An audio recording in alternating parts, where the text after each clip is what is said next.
Twice in Proverbs it says, the prudent person sees danger coming and prepares for it, but the fool goes blindly on and suffers the consequences. We're talking with Gordon Chang about China.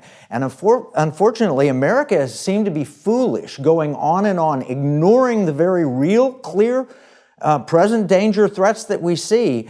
So what's that going to happen? What will be the end result of this, Gordon, if we don't change course now?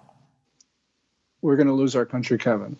And before that, we will lose a war with China.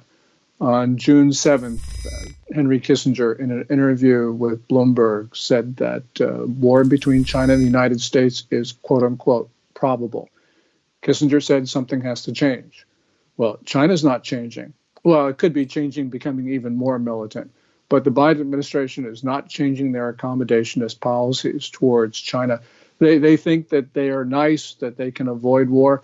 Actually, they are opening the door to war. And we saw this, just give you one example. Right after the spy balloon incident in January and February, the State Department, this is Reuters reporting, postponed actions it had planned to take against China because it didn't want to enrage China so soon after that incident. So what they were doing was they were telling the Chinese leadership, look, engage in more belligerent activity because we will back down on things that we were going to do anyway. And that means that we are, as Kissinger said, we're going to be in war. As you're saying this, I'm picturing my recent memory of watching the movie Darkest Hour about Winston Churchill and Neville Chamberlain and appeasing Hitler. And I hear Churchill pounding the table. When will they ever learn? You cannot negotiate with a tiger when your head is in his mouth. Fortunately, our head's not in his mouth at the current moment. We have the opportunity that we can take and strike and make a difference. We have to stand up, no appeasement. So it looks to me like there's going to be an invasion of Taiwan. It looks to me like they're planning war on our shores. Something Lincoln said wouldn't be possible, but this administration's opened the border to make it possible. It looks to me like that they're planning, lining up nations financially and economically through the BRICS and other places to take down America.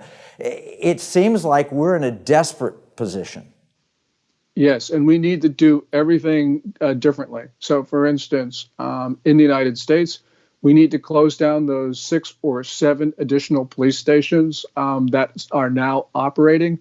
And we need to close the 4 Chinese consulates that are being used as bases for subversion and espionage. We need to strip down the embassy staff in Washington just down to the ambassador.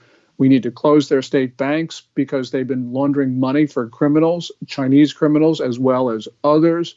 We need to stop investing into China because all of those companies are linked according to their military civil fusion doctrine. So we're financing the Chinese military even when we put money into a nominally private company.